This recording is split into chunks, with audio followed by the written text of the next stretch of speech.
Cessation of all forms of detrimental oral habits.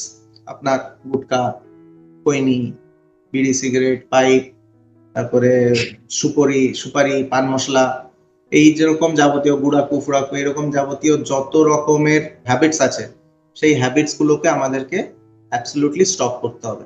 Secondly, আমাদেরকে ভালো nutrition maintain করতে হবে, ভালো ওরাল হাইজিন মেনটেন করতে হবে।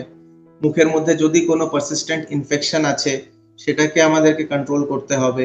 যদি আপনি রেগুলার চেকআপে থাকেন তাহলে আপনার এনি সর্ট অফ প্রবলেম যেটা জাস্ট স্টার্ট হয়েছে একটা বেসিক স্টেজে, আমরা যদি সেই জিনিসটাকে আইডেন্টিফাই করতে পারি তাহলেই আমরা সেটাকে সেখানেই প্রিভেন্ট করতে পারি।